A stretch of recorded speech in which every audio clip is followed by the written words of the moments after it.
قد خلت من قبلکم سنن فسیروا فی الارض فانظروا کیف کان عاقبۃ المکذبین، تحقیق گزر چکے من قبلکم تم سے پہلے سنن طریقے فی الارض زمین میں، فانظروا پس دیکھو کیسا ہے کانا عاقبۃ المکذبین جھٹلانے والوں کا انجام۔ شارح کا طریقہ ہے کہ نزول کا پہلے ذکر کرتے ہیں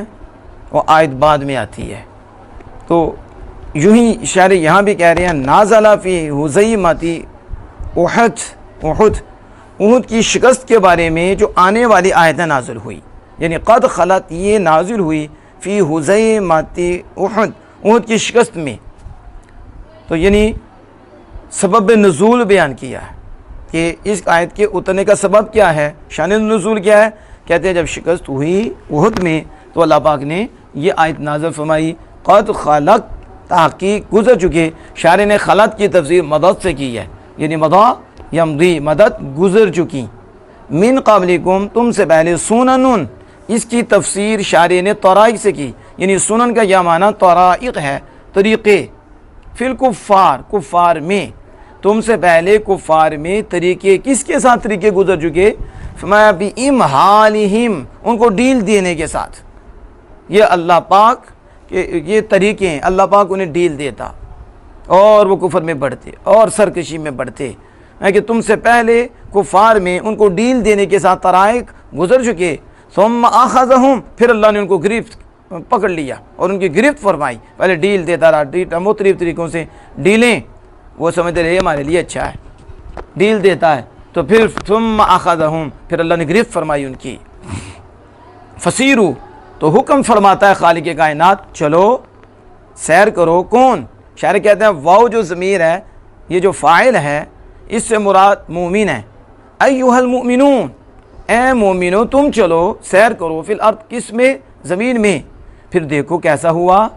عاقبۃ المکذبین جھٹلانے والوں کا انجام۔ اب یہاں سوال ہے کہ جھٹلانے والے کس کو، مفعول کہاں ہے اس کا، جس کو جھٹلایا جا رہا ہے، تو شارح نے مفعول ذکر کیا پھر الرسول، یعنی رسولوں کو جھٹلانے والے۔ اب جو کہتے ہیں تفسیر میں جانے کی ضرورت نہیں، تو ہم نے کہا کس کو جھٹلانے والے ہیں، پھر نکالو پھر،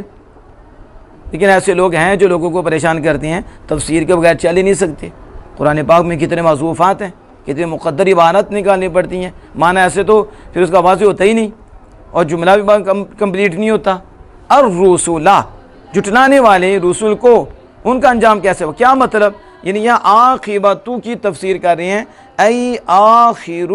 امرہم من الہلاک، یعنی مکذبین کے کام کا اینڈ اور ان کا انجام کیا ہوا، من الہلاک ہلاکت۔ یہ دیکھو کہ سیر کرو مومنوں جو زمین میں، اور یہ جھٹلانے والے اللہ کے ان کے معاملے کا اینڈ جو ہے، جو ہلاکت ہوئی اس کو دیکھو، فلا تحزنوا پھر غمگین نہ ہونا، پھر تم لغلبتہم یہ عارضی طور پر جو احد میں ان کو تم پہ غلبہ حاصل ہوا، اس عارضی غلبے کی وجہ سے غمگین نہ ہونا۔ پیچھے دیکھو کتنی ڈیلیں دیں، اینڈ ہم نے ان کو پکڑا تو دیکھو حال کیا ہوا ہے، پڑھو نمرود، یہ پڑھو یہ قوم عاد، قوم سمود، پڑھو ان کا ہم نے حال کیا کیا ہے، دیکھو یہ بنی اسرائیل کی طرف دیکھو، فرعون کو دیکھو، ہم ڈیل دیتے ہیں تھوڑی دیر کے لیے، جو غلبہ ہے اسے حقیقی غلبہ نہ سمجھو، دائمی غلبہ نہ سمجھو، تو نہ غمگین ہو، ولا تحزنوا غمگین نہ ہو، لغلبتہم غلبتہم ان کے غلبہ کی وجہ سے، فإنا أمهلهم ہم بے شک میں تو انہیں ڈیل دیتا ہوں، لوقتہم ان کے وقت تک، تو جب وقت پورا آتا پھر ہم گرفت فرما دیتے ہیں، ایک وقت تک ان کے لیے ڈیل ہوتی ہے۔ ان کے ابا جان شیطان کو بھی اللہ نے ایک وقت تک ہی دی ہے مہلت، یہ تو نہیں کہ وہ جو ہے نا بچے ہی رہے گا، فرمایا قیامت کے دن تک بس مہلت ہے تجھے، آگے نہیں۔ تو جب ابے کے لیے اتنی ڈیل ہے تو پھر چیلوں کے لیے تو ڈیلیں ہوتی ہیں نا، اینڈ جو ہے نا گرفت ہوتی ہے ان کی، اس لیے ان کی تھوڑی جی وہ غلبہ دیکھ کر اور ان کے کو طاقت دیکھ کر مرعوب بھی نہیں ہونا چاہیے اور سست بھی نہیں ہونا چاہیے، نا امید بھی نہیں ہونا چاہیے، بلکہ غلبہ کس کا ہے؟ غلبہ مومن کا ہے، اور مومن کو مضبوط رہنا چاہیے، کمزوری نہیں دکھانی چاہیے.